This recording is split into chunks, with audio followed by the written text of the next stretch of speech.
Have you ever won every business battle, yet quietly lost the people who mattered most?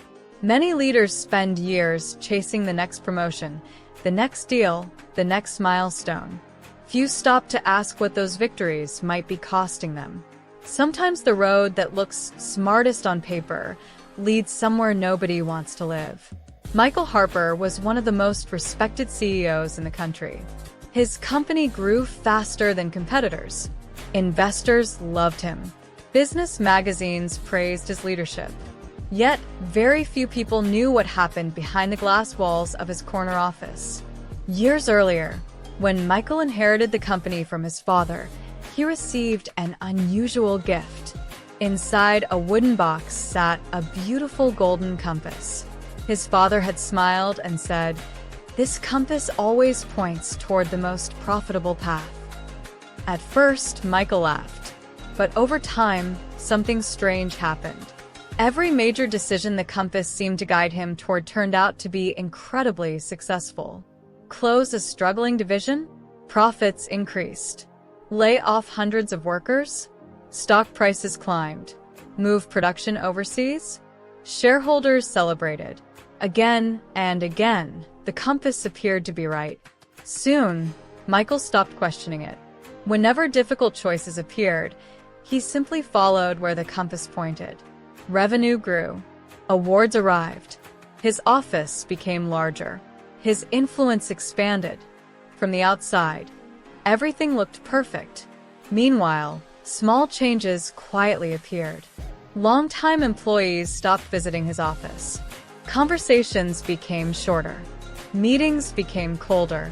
Trusted colleagues left the company one after another. Each departure bothered him for a moment. Then the compass pointed elsewhere. Years passed. One evening, after another record-breaking quarter, Michael stood alone in his office, overlooking the city. The celebration downstairs was loud, yet nobody had invited him to join. Curious, he walked toward the gathering. Employees laughed together. Teams shared stories.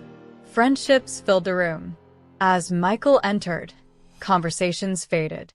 Smiles became polite. People nodded respectfully. Then they returned to speaking with everyone except him. For the first time, an uncomfortable thought entered his mind. How had he become a stranger inside his own company? Later that night, he sat alone and opened an old employee directory. Name after name reminded him of people who had once trusted him. Many had sacrificed weekends for the company. Others had stood beside him during difficult years.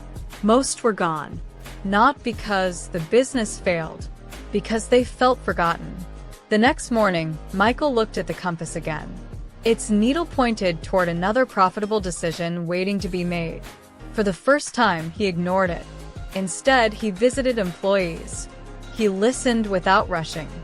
He asked questions without searching for financial benefits. Stories emerged.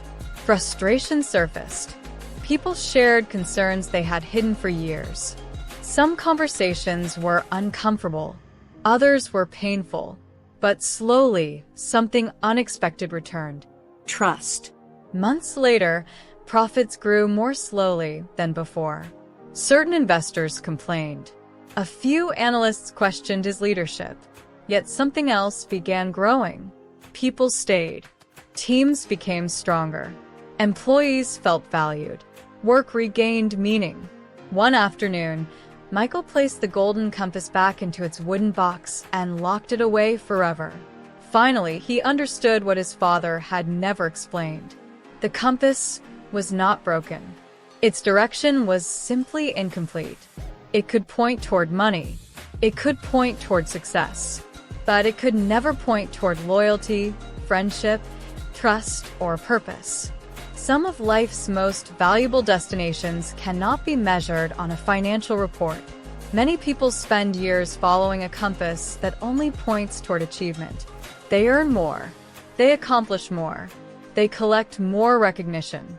Yet they slowly lose connection with the people around them. Success becomes far less satisfying when nobody is left to share it with. Real leadership is not choosing profits instead of people. Real leadership is remembering that people are the reason profits exist in the first place. Because reaching the top means very little if you arrive there completely alone.